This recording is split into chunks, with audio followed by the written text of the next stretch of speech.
You are listening to the Lucha Central Podcast Network. And now, Lucha Central Weekly.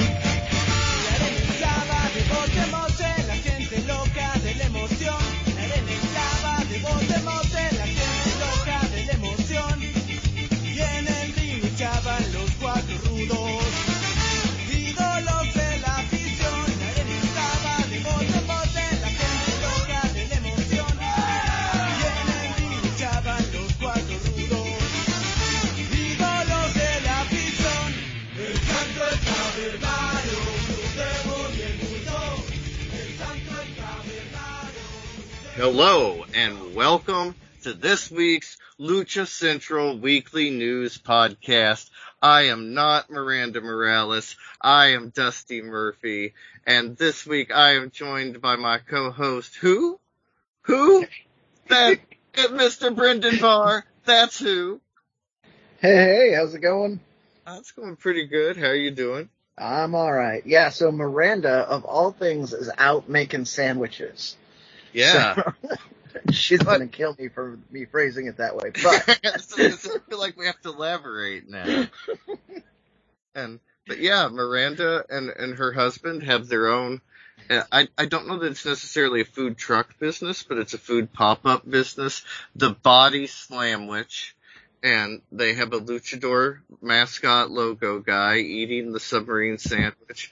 And it's pretty exciting. We talked about this in our little group chat about finally we have a restaurant that's not a Mexican restaurant with the luchador logo.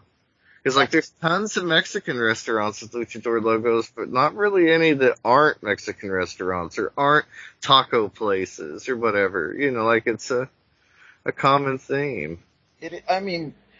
It is, but it isn't. I talked about this off air. I've been getting pictures, and if you're out there listening to the show and you want to send me a picture of your favorite luchador art on a taco truck or a Mexican restaurant, I have my own little collection of them. Maybe I'll start putting that on Instagram, so I have stuff to do. Yeah. So there's a lot. It's a surprising amount of a lot, but also, there's always room for more. But yeah, this is the first one I've seen with a non-Mexican, menu theme, which is... Yeah, absolutely. Yeah. Which is nice. It's kind of exciting. But yeah, Miranda's got her thing going with her husband, the Body Slamwich. If you're in the area, you can check that out. I believe they're doing pop-ups on Tuesday night at the Chupacabra Tap Room, which is another great name. And, very Phoenix. Very cool, very Southwestern, love it. But this week, we, doing things a little different. First up, we have Brendan. He's got some news of the week for us. Absolutely. I have a couple fun stories. You're going to love this one, Dusty. So West Coast Pro Wrestling had Black Taurus on the schedule for a match for a while there. It was going to be Black Taurus versus Jeff Cobb. However, and this was going to be in San Francisco, for those of you who are familiar with West Coast Pro Wrestling, they're mainly in California and Oregon. However, the match was recently amended. It was amended before it happened to Jeff Cobb versus Alpha Zoe. I can't read I put the wrong font on there and I can't read the name. And Lucha Blog commented on the fact that he thinks that that's probably because AAA and New Japan shall not meet, or the Lucha gods will become angry and we will have another mass exodus of wrestlers on the same card. Well, it's my understanding that it's actually Japan that takes a lot of that quite seriously, but it's because of the other stories you hear. We recently heard, it's kind of AAA related, we won't really touch on it in AAA segment, but Conan said the reason he won't do any business with the Crash or EMW anymore, even though they said they were going to a year ago, was because they had booked a show with Io Del Santo, who is forever banned from AAA. He is never welcome to come back, apparently. And also Octagon, who is also forever banned from AAA and is never welcome to come back. I have this deep curiosity as to what the story is as to why those two ginormous names in Lucha would be banned from a promotion like AAA, which is kind of all about we're going to be rebellious and do our thing, right? Like that's how they started. They're not the institution that CMLL was.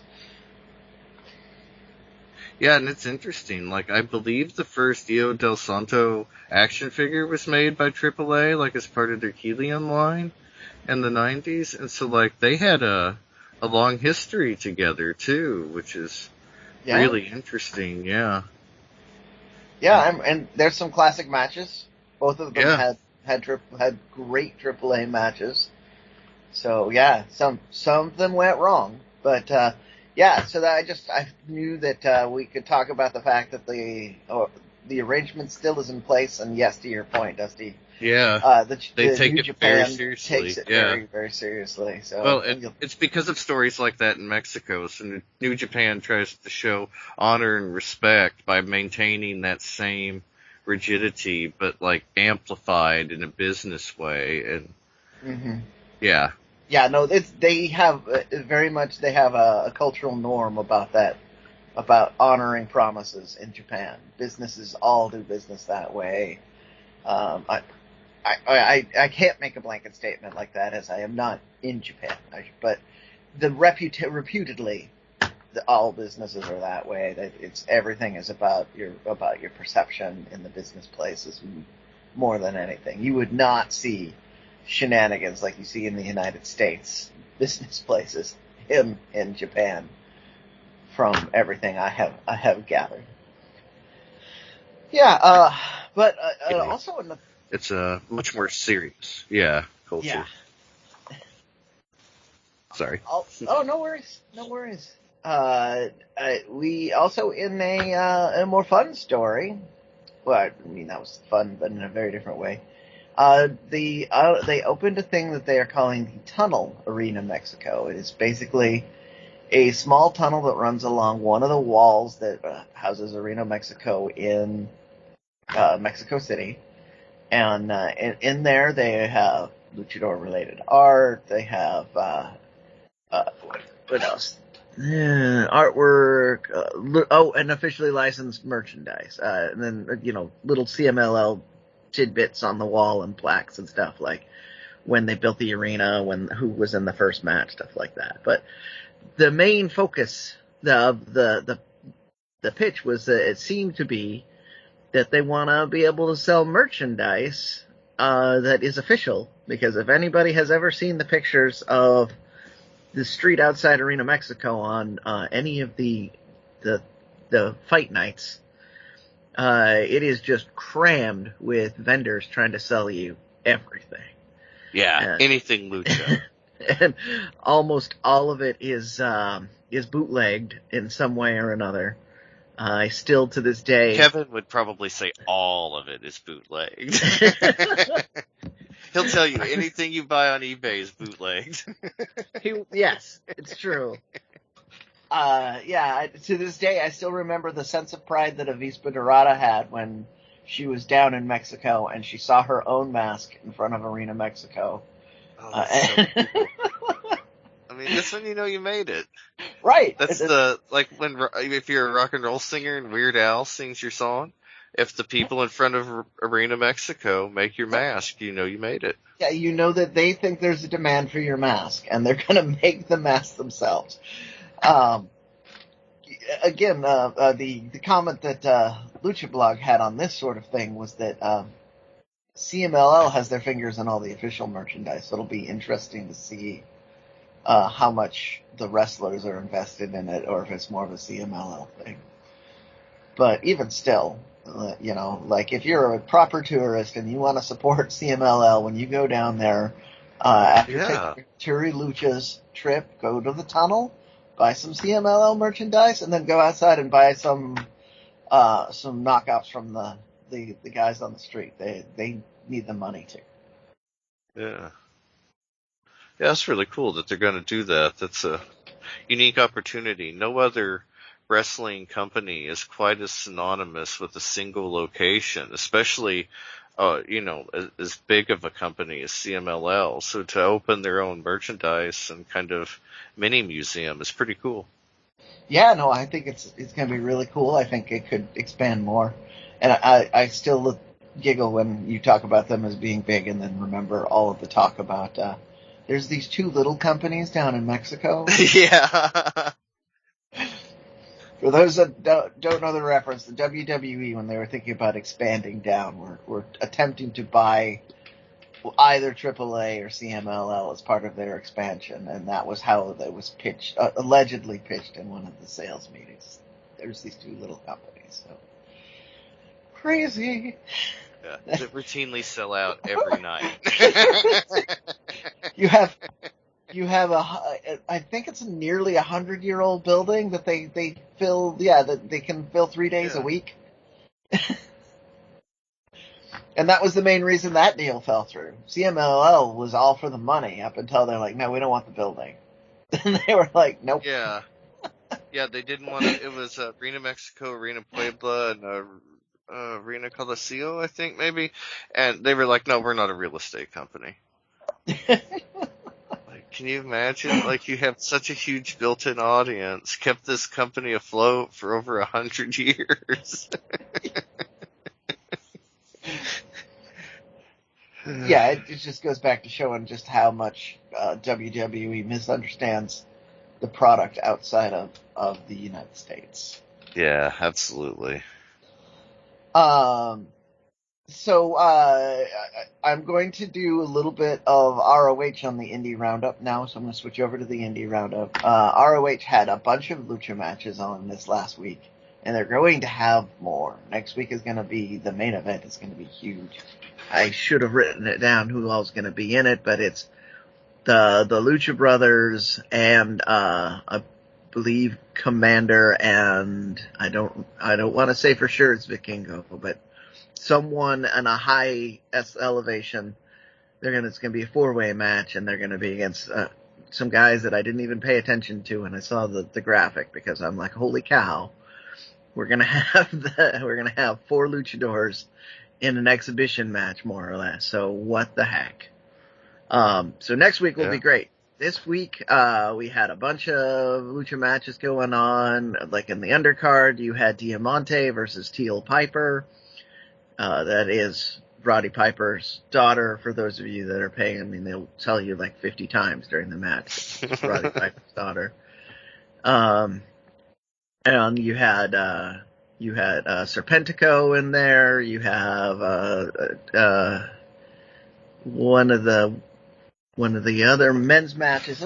Just all in all, it was pretty good stuff. So watch the ROH show this week if you got it. That's just go over to ROH.com and you can just go to the Honor Club TV. They're rapidly getting their status back as one of the best weekly shows for Lucha fans, because they seem very willing to put Lucha Libre on exhibit for the low price of $10 a month. So it seems worth it to me. Also, Red Card Lucha was in another show. This time he went to 3 Bat Productions, presenting a Summer Bash, which was June 10th down in Brownsville, Texas. So still right there on the border. He said it was mostly really cool local guys that were on the undercard, but your main event did have Psicosis, Abismo Negro, and Chic Tormenta up against the team of Medico Brujo, Sick Boy, and Lady Sucana. As you might imagine, the big names, Psychosis, Abismo Negro, and Chick Tormento, won on that one. He said it was a fun match. I am so impressed. That's a team right there. Yeah. That's basically another Los Vipers team. I don't know if Chick Tormenta is officially part of the Vipers, but she certainly was that night. Yeah, anyway, thank you, Red Card Lucha, as always, for giving us results.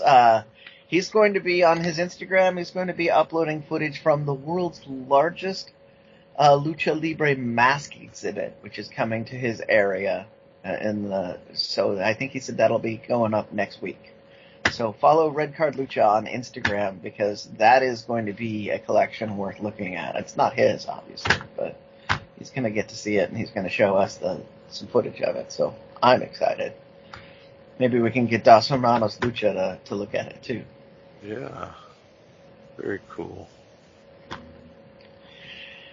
And so that's all I've got for my news of the week and the indie roundup. So I think this is the part that Dusty claims he always forgets. So Dusty, I do. I always forget to kick it over to Denise Salcedo. There we go. I'm so unused to it, I can't even get it out. I'm going to kick it over to Denise Salcedo, who has this week's Lucha Central.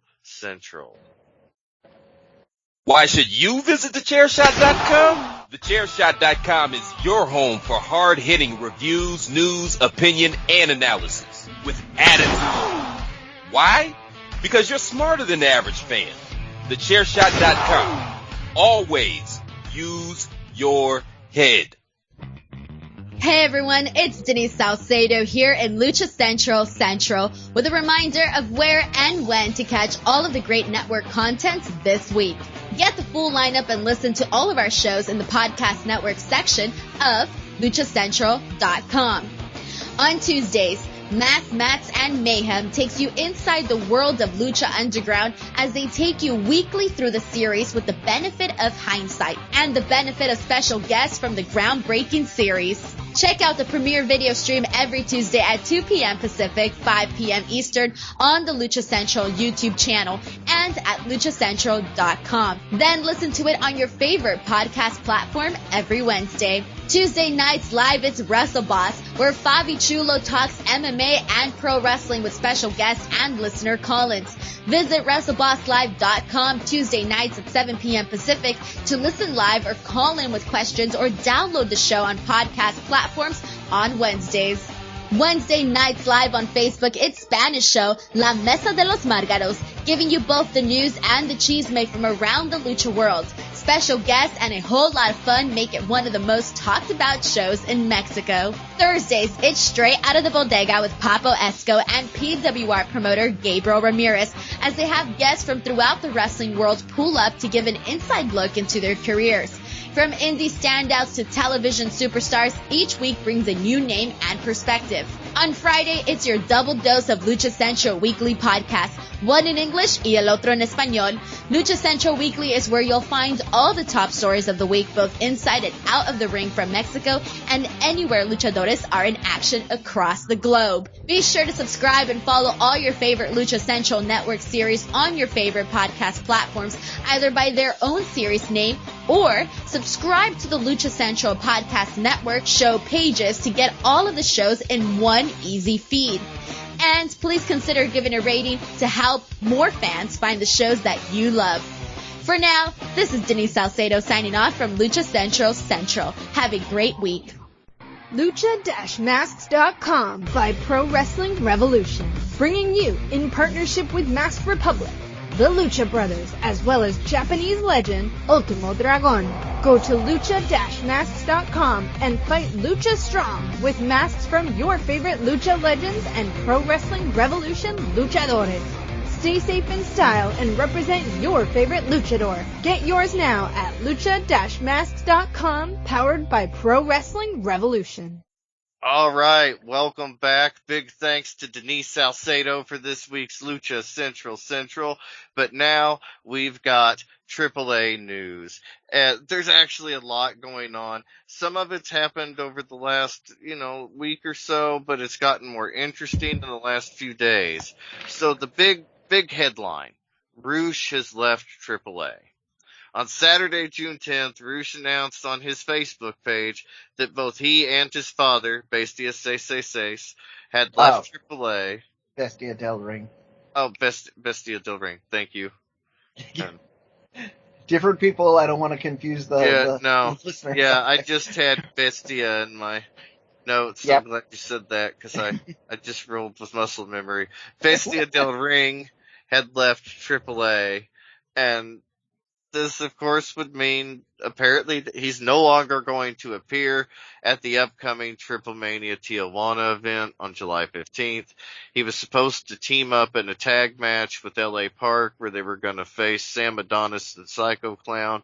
Whoever lost was going to go on to the Apuestas match at TripleMania Fire in match. Mexico City. Yeah, it's going to be very exciting. and it kind of telegraphed what the match is.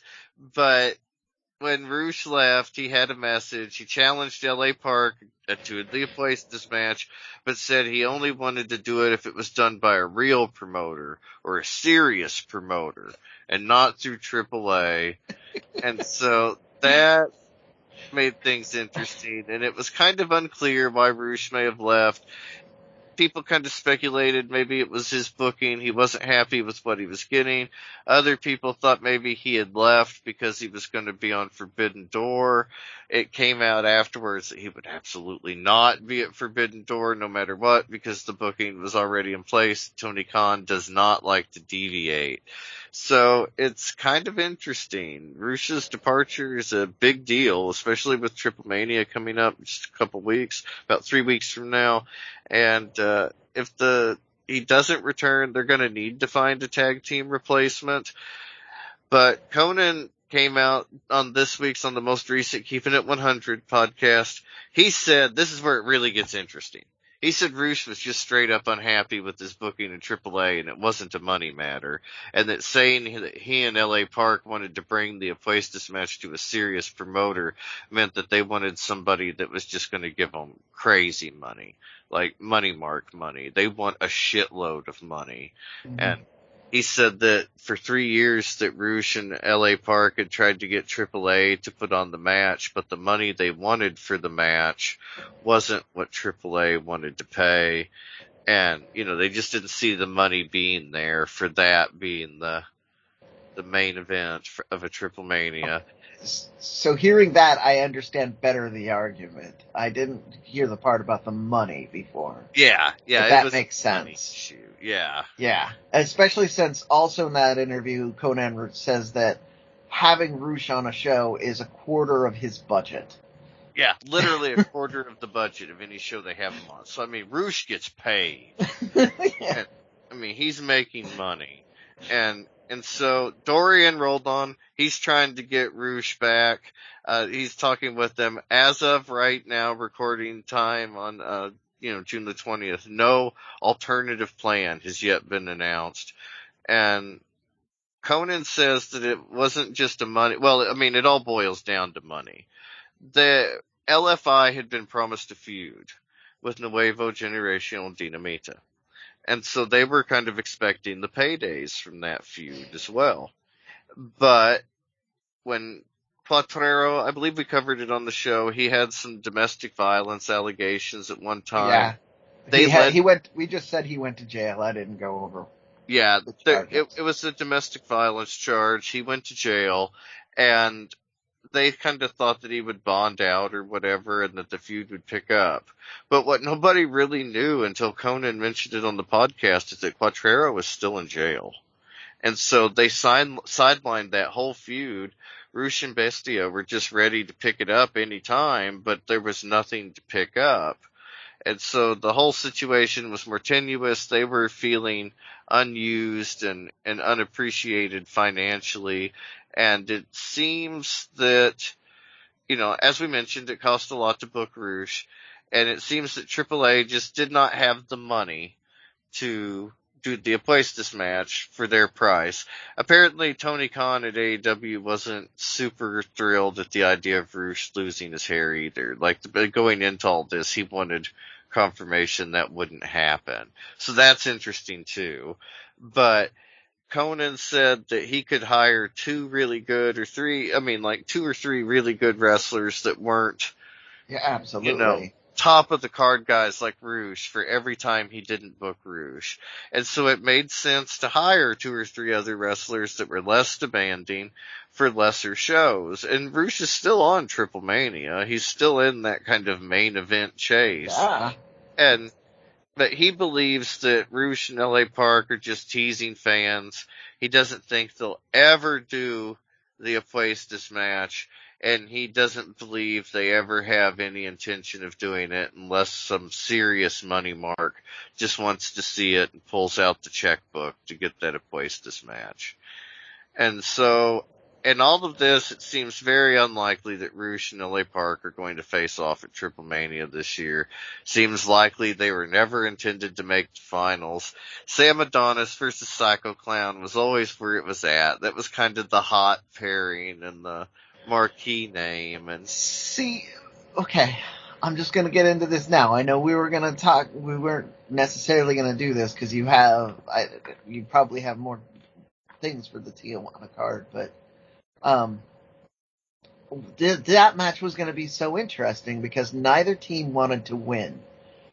Exactly. Unlike any of the other teams in there is nobody, like all four of them are invested in losing this match because they all want to be in the Apuestas match with their tag team partner. Like Sam Adonis has said it. Okay, wait, no, Psycho Clown. Psycho Clown is the only one invested in winning because he doesn't want to put his mask on. Yeah. Yeah, he everybody just wants to get out. Yeah. And so it was going to be so interesting, the story on how it was going to get there. And I don't see any way you can get that level of interest with any other team. I don't care if they pull Santo out of the grave and have him team with Blue Demon, the zombie Blue Demon. Like, I don't see it happening. There. Probably a trilogy. Yeah. I'd buy a ticket. I just don't, I'd buy a ticket too. And like I said, that's legit, like off the top of my head, the most interesting version of that Apuestas match I could think of is having two of the most iconic luchadors of all time in it. And I still don't see how, because Santo wouldn't betray Blue Demon. Right? So you don't. It's just, it's very interesting. And it had the first big Apuestas feel for me since Psycho Clown versus Dr. Wagner. Like, it was the first time it felt really important and like, who's it going to be? Mm-hmm. And, it really feels different and it feels important. Yeah. Yeah, and like I say, they have not announced any change to that match on the card. It is still it's not the main event, I guess, but it's the second most semifinal of the Guerrera de Rivalidades tournament. And they, right now, still announced as Psycho Clown Sam Adonis versus LA Park and Roosh. And absolutely. I know that Dorian and Conan are both because they know the money's on there. Like, to the point that you were alluding to with talking about all the other stuff, that is, they know that it's a money match, which it is. Well, and that's the thing. Like, once in a blue moon, AAA loves to do a work shoot. And if you were trying to drum up interest and fan money interest in an Apuestas match, and you were feeling conspiratorial, this might be a match or a setup where you would feel interested in that. Oh, God, I hope they're working us. I mean, can you imagine, if they're working us just to draw, because everybody's talking about it now. Yeah. And how much attention has this brought to it? And, if they could ride this out, and the fact that they haven't named a challenger, if you see Roosh show up on the 15th of July, you're gonna get all excited. It's hype. I'm excited just thinking about it could be so cool. So we'll see what happens. There's a lot of promise still there. Obviously, they're talking to Roosh. If it's originally, fan interest now may be high enough that the money is there. And a talking point almost internationally and really going to be interesting there. But we do have the rest of the TripleMania Tijuana card. It has been announced. July the 15th. First up, we have an intergender Copa TripleMania. Friend of the show, Mr. Iguana, will go up against Willie Mack, Jack Cartwheel, La Hydra, Flamer, Mystices, Puma King, Nino Hamburguesa, Dinamico, and Gringo Loco for a Tornado Cybernetico for a future title shot, I believe. I think that's what happens when you win the Copa TripleManias. But on keeping it, It go ahead. changes every year. Sorry. Yeah, there's no consistency. Whatever they'll win, they might win. But Sometimes it's just the cup. yeah. Yeah, sometimes you just get to go get the cup. Sometimes Marcia Pena's there and, is very gracious when you get the cup, but not a lot sometimes. And we did have a Luchador Sorpresa announced for this match, but on Keeping It 100 this week, Larry Dallas brought up the Luchador Sorpresa and the Copa TripleMania, and Conan told him that it wouldn't be just one Luchador Sorpresa, but 4 different women who show up. Said that 2 of them are going to be current AAA wrestlers and 2 of them are not.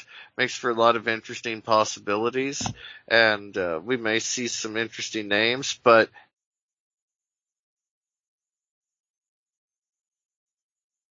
like a Team Mexico versus Team US match going on, ladies trio with Dallas, Lady Shawnee and Sexy Star versus the US team of Camille Brickhouse, Natalia Markova, and Viva Van. Yeah. Very exciting. Congratulations, for her. Viva. Yeah, that's so cool for her. And then next up we have Bestia 666 and Mecha Wolf teaming up with Pagano in a trios match to take on Aramis, Jack Evans, and Vampiro. So we'll see what happens there. There's a lot of stuff going on with Vampiro's health, and I don't know. So maybe we'll see Vampiro there. I have a feeling we're going to see him, but he may not even. It'll be interesting to see if he's officially in the match or not. Yes, like and what he does. Like, does he take a bump or does he just jump in and throw a punch? So that's what I'm expecting regardless. He's going to jump in and throw a punch. That's my minimum line. That's what I think they're going to allow him to do for sure. And we'll see him there. But whether that means he's doing that as a manager to a team and he's got somebody that he's personally bringing out to be his replacement, or if he's officially in the match is where I think the interesting story is. Yeah. And going into another, I guess this isn't a trios match, but teams match, we'll have a Baja versus Mexico City match. The first, we'll have the Mexico City team of Argenis, Chessman, Daga, and Negro Casas, and they will face the Baja team of Damian 666, Nicho El Millonaro, Ray Orus, and Extreme Tiger. So that's pretty cool. We hardly ever see Extreme Tiger in a AAA show, so that's a very cool spot for him, and very interesting.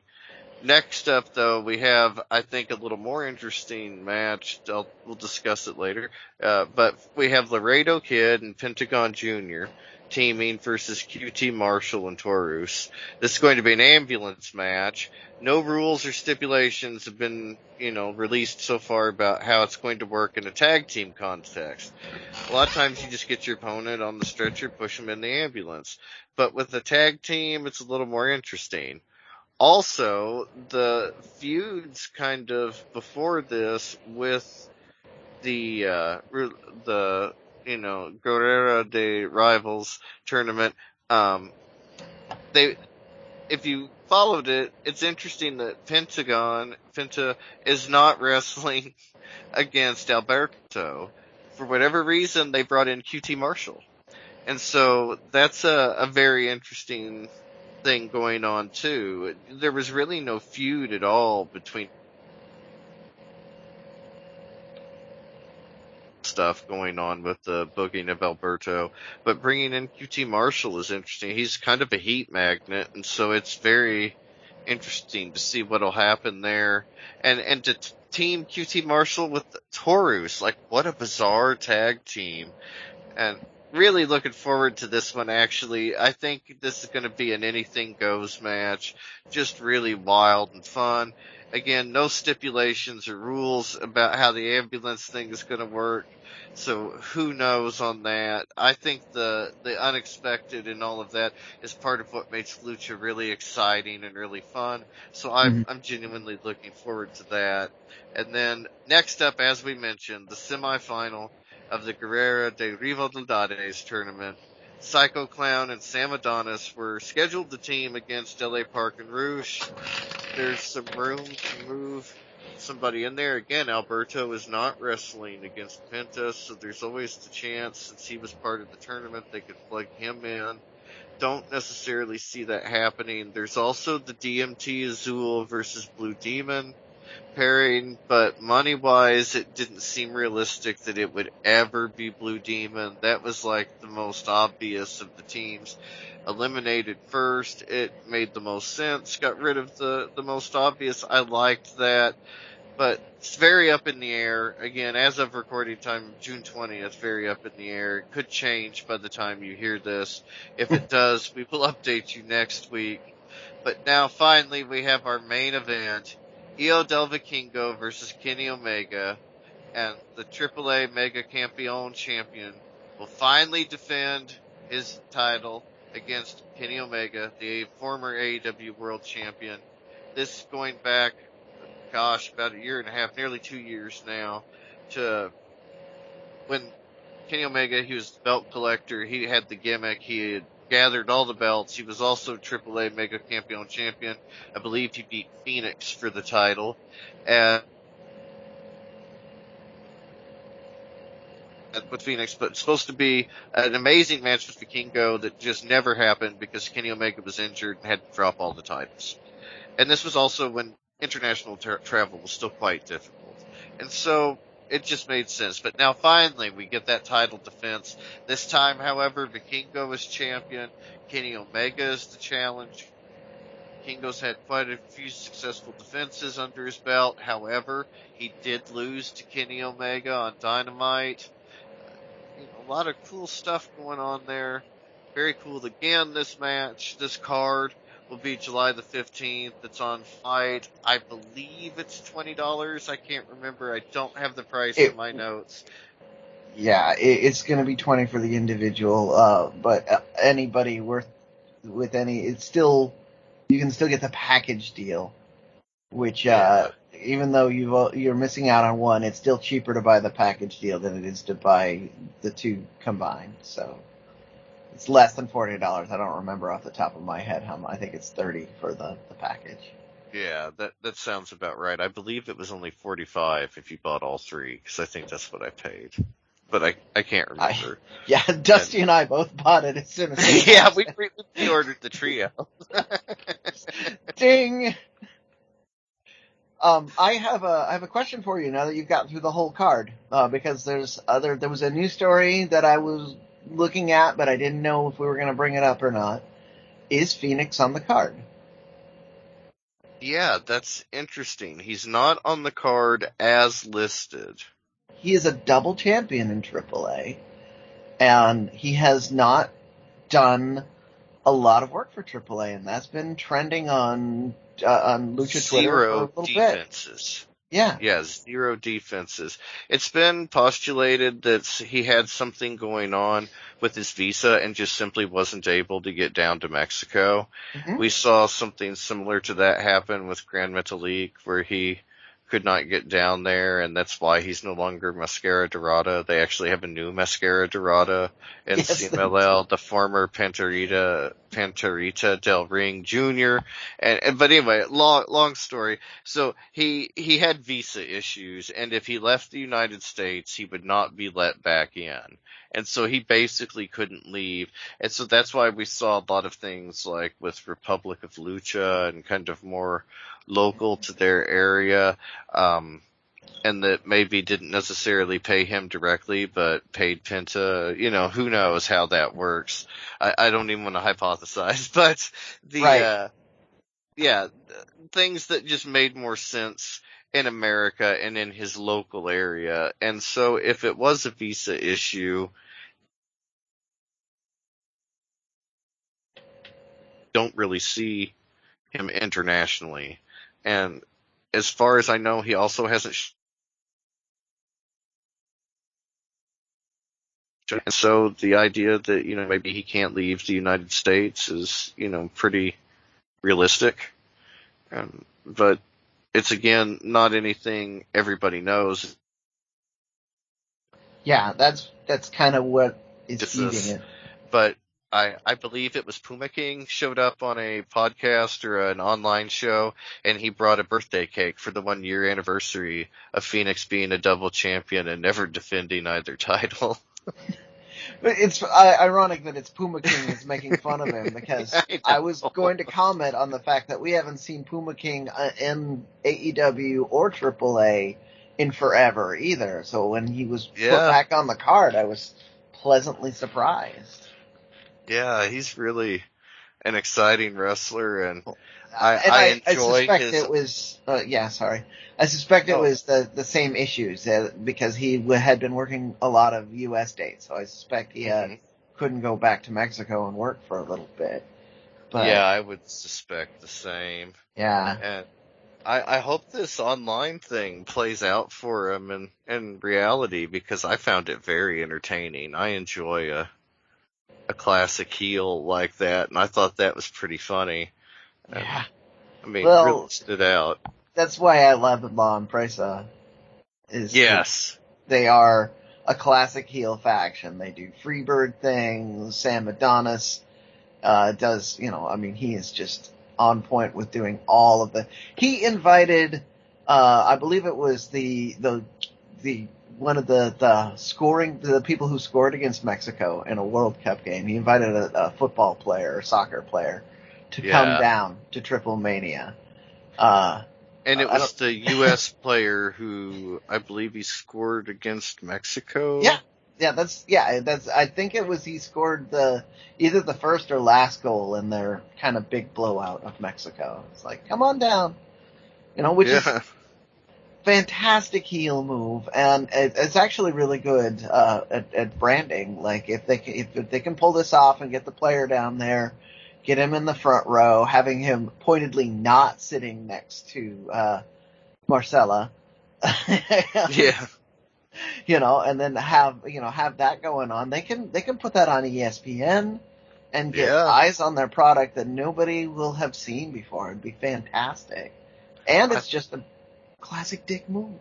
Yeah, I think it's a great idea. And the way Sam Adonis too, we kind of mentioned that Sam Adonis versus Psycho Clown is the feud. Like, oh my gosh, as a main event heel, he has just been superb. The whole last year, really, but especially this summer with the TripleMania thing, like, he has just been so good. And I wanted to mention that. He's been on the show before, but he has just been so good down there that he deserves a shout out. Often it's easy to kind of forget the heel and all of it, and the telling of the story, but he has been just fantastic this year. And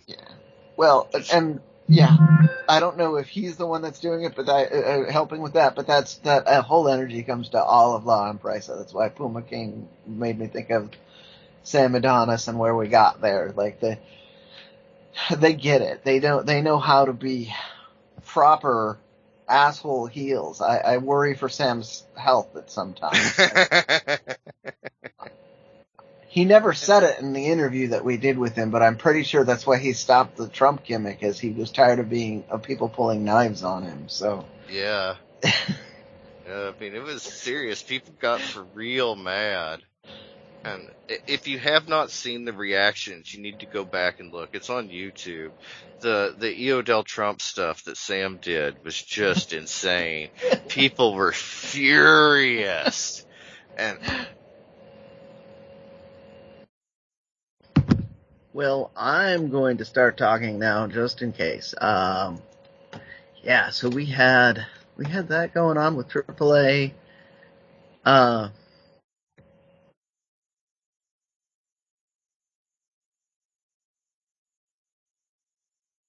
And sorry, we seem to be having technical difficulties here. So if I'm live, I hope you guys are hearing me. Otherwise, I hope you guys are enjoying Dusty.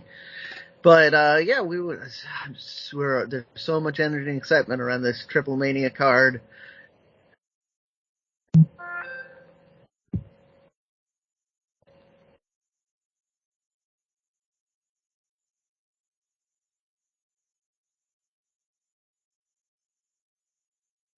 All right, sounds like we're getting something worked out here.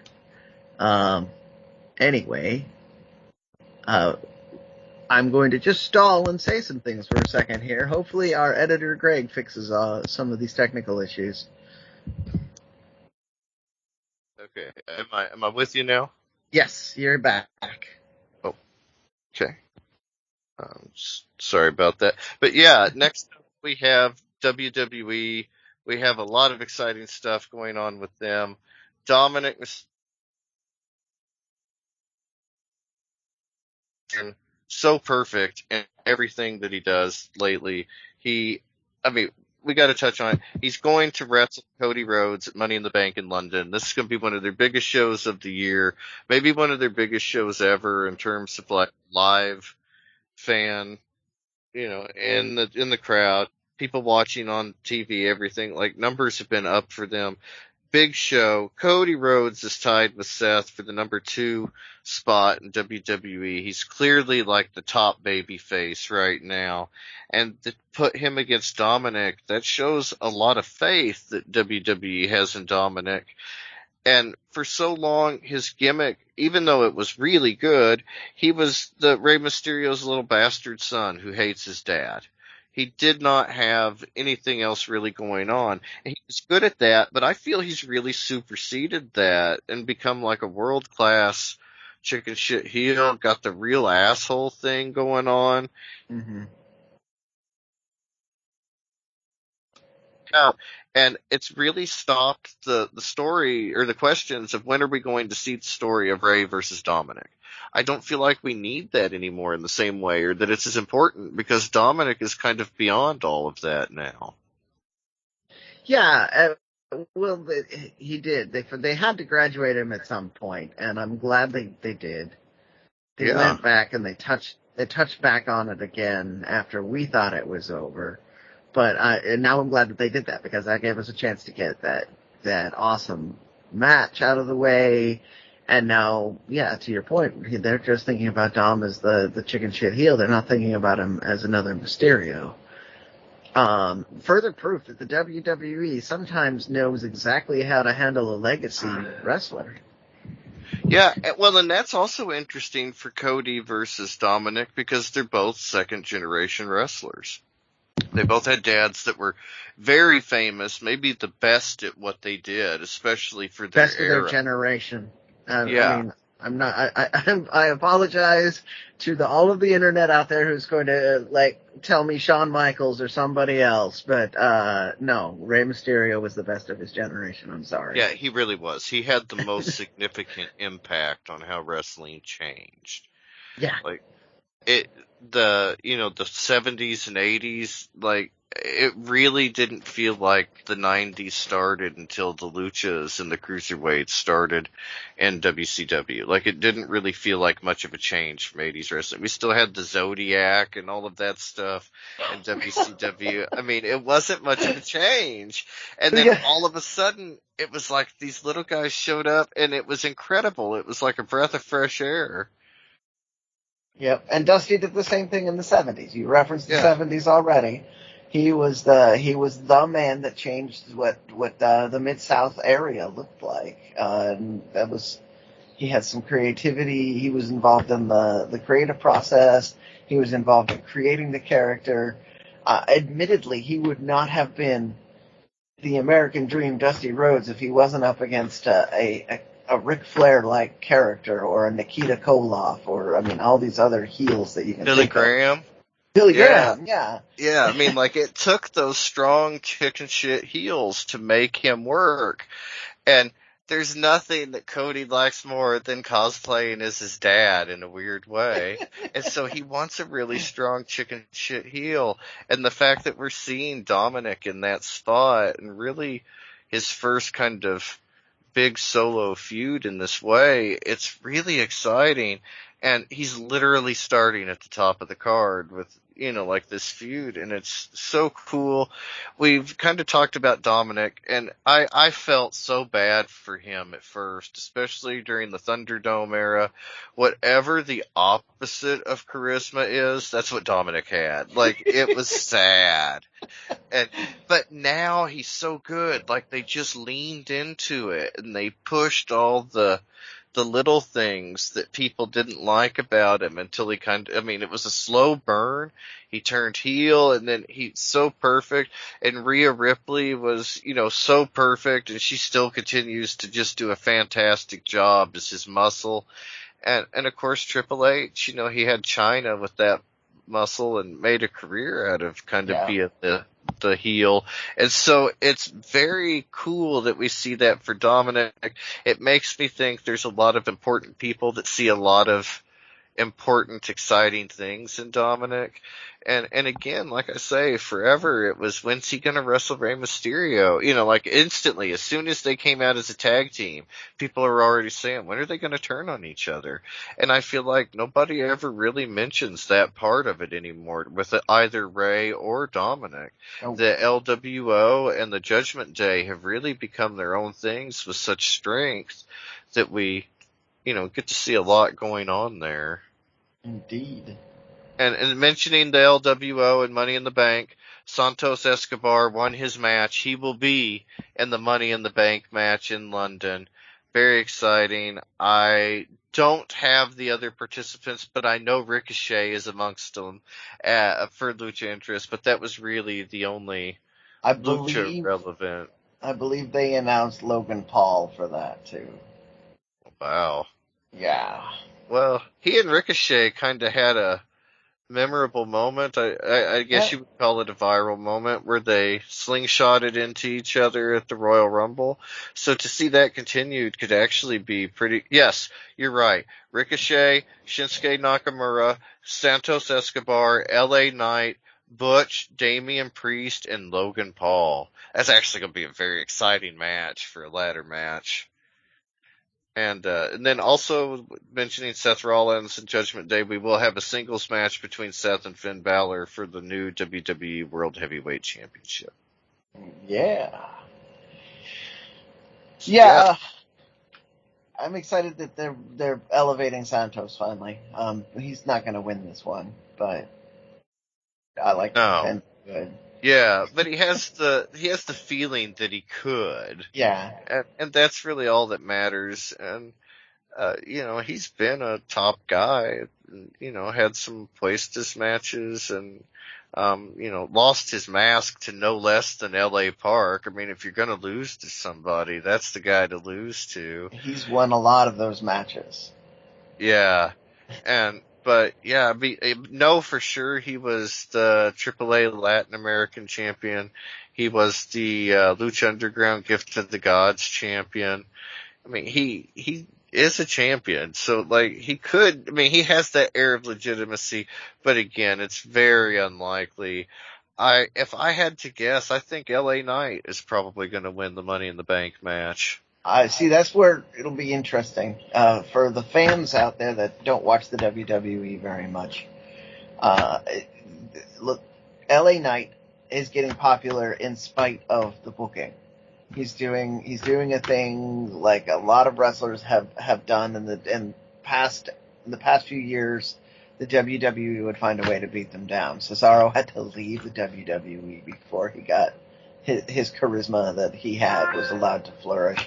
And LA Knight was doing the same thing, where people are cheering for him despite the fact he's supposed to be the bad guy. And so now they're just kind of leaning into it a little bit and letting him have a little bit of an elevated spot. But this will be the telling whether they're gonna run with that or they're gonna do something else. Because if he wins this, then they're running with it. If he doesn't, they're doing something else. Yeah, it's That's all it comes down to. But fun little bit of trivia for you. The first time I ever got to see it, I said LA Park at least twice in there. LA Knight. The first time I ever got to see LA Knight in person was at a show up in Vancouver, and he also was wrestling with a He Ho Did Trump gimmick, where he came out in the Trump mask and was wrestling. He cut a promo that's very LA Knight, but he was talking about how he was the son of Trump and he was going to fix all of the immigrant problem, even all the way up here in Canada. It was fantastic. It was the end of the night. Everybody was nice and drunk. They really wanted to see him get his ass beat. Yeah, he's just great at what he does. For those that aren't familiar, he was also in Impact under the name Eli Drake. And, of course, that's maybe a more well-known name. But yeah, he's really exciting. A lot of cool stuff. Again, we got Money in the Bank coming up. I believe that is, Saturday, July 1st at the O2 Arena in London, England. It's the first Money in the Bank to be held outside of the United States, and it's also the first pay-per-view WWE event to be held in London in 20 years. They totally were not trying to cash in on AEW going over there. No, sir. Yeah. And it definitely wasn't that, and their near sellout of Wembley Arena. And not like the little hall next to Wembley that sometimes when people say they played Wembley. No, literal Wembley Arena. Like, humongous. If you've ever seen the Led Zeppelin video, it's just the Queen video. Yeah. Queen. It's one of their most famous concerts. Yeah, I was trying to think of everybody that had been at Wembley, but Wembley is massive and very important. And this is the new Wembley compared to both of those, so it's got even more seats. Yeah. And I'm trying to, the original Wembley was demolished in 2002. This is the new one from 2007. Seats about 86,000 people. That's more people than the town I grew up in. Yeah, me too. I mean, that's almost as much as the town I live in now. Like, it's crazy. Almost unrealistic, the numbers, but very exciting. Gonna see a lot of big shows right now in Europe. Like I mentioned, this could be one of the biggest WWE shows of all time. Maybe for sure the biggest foreign show. The O2 Arena holds something like 20,000 people, so it's not quite as exciting compared to Wembley, but still 20,000 people in London for the WWE Money in the Bank. Quite exciting. Very. A lot of cool stuff. A lot of luchadors highlighted on an international stage right now. That was kind of our theme this week. But yeah, that's basically all the news from Luchaland this week. Oh, there's one other that I realized we hadn't done. And I was going to use this nice little transition since we were talking about the AEW show. Andrade returned to AEW Wrestling this week. Yes, I forgot to mention that. Andrade showed up on AEW Collision this week. He defeated Buddy Matthews, formerly Buddy Murphy on WWE. It doesn't sound, Buddy Matthews is probably like the least strong link in the House of Black chain. So generic of a name, and yeah. But at the same time, House of Black has been so well protected and such a big deal in AEW that it shows that maybe something more important than we thought is coming for Andrade. There's just a little bit of a... Yeah, so Dusty, you didn't say it yet. Andrade got the win. Yes, yeah. Yeah, he beat Buddy Matthews. Yeah, so it wasn't just that he got the usual AEW treatment where he got the rub of being in there with somebody who's that good. He got the win. I believe that was the second match of the night, but still. And it was a hot match with a hot crowd. Yeah, they were excited to see Andrade. And that was really exciting for me. The Chicago that was the other thing. The Chicago crowd just kind of shit all over everything that AEW usually is. They had chants about how much they hated the Elite. I mean, it was crazy for AEW, but the reaction they had for Andrade was just fantastic. They were really into it, really excited to see him win.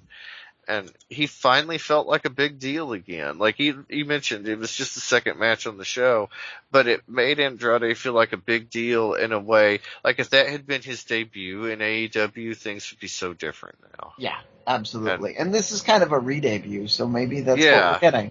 Yeah, I hope so. Very exciting. And yeah, he's just got a lot going on for him right now. And the finish got to be a little bit inside wrestling. For those of you who are not super wrestling nerds, Andrade and Buddy both have wives that are probably more famous than them. That's pretty fair.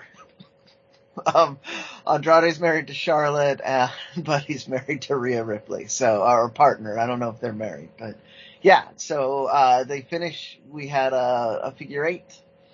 And I believe at one point we saw an attempted riptide during the match, too. So. Yeah, we did. Yeah, it was pretty exciting. I honestly forgot to mention the figure eight. That was a cool throwback. And, you know, I mean, like, if you follow Andrade or Charlotte on social media, like, they are always together. Like, that's their thing, is spending time together. So it's cool that we got to see that. Since they're not in the same company, there were, a lot of rumors Andrade wanted to be in WWE, but to have that little nod to Charlotte was very cool. Yes.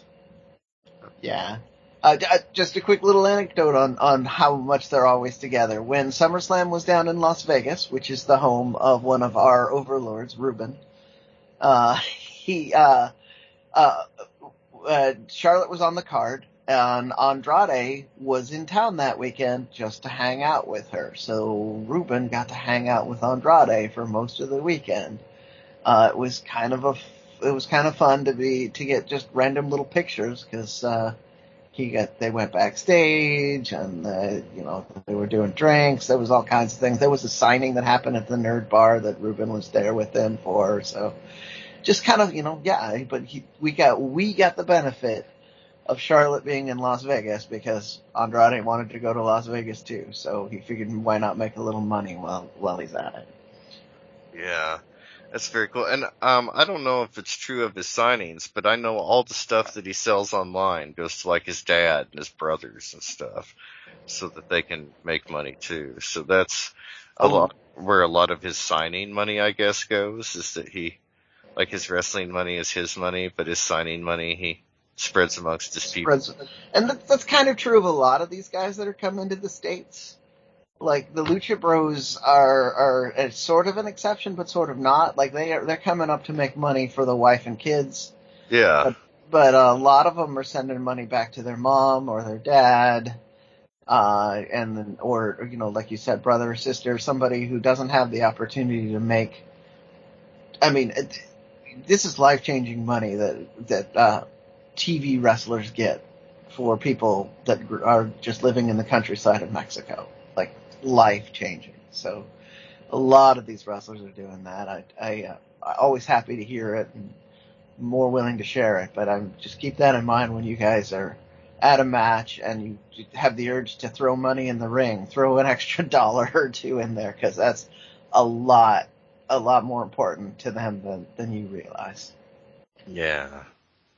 Yeah, it really means a lot, and they don't make as much as you think, especially if it's not WWE or AEW. They don't make as much as you think. No, they have to come up here to get the good money. Yeah, so throwing the money in the ring really helps. It genuinely helps them. But yeah, that's pretty much all the news we have this week.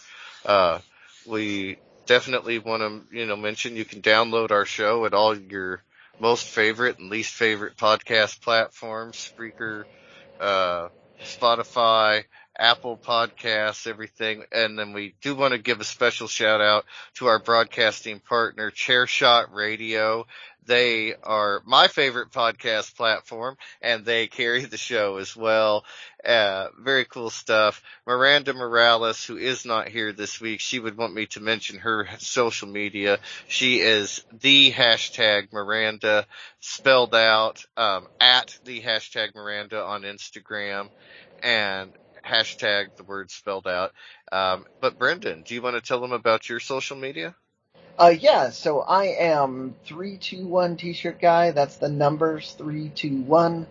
T-shirt guy is all spelled out. I am on Instagram. I am on Facebook, and I'm all over the Twitters.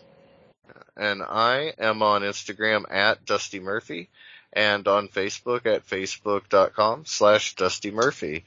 And we got to mention luchacentral.com. And then I believe it's at Lucha Central on Instagram and at Lucha Central or Lucha Central.com on YouTube, and all of them. And so until next week, check us out on social media, and we'll see you next time.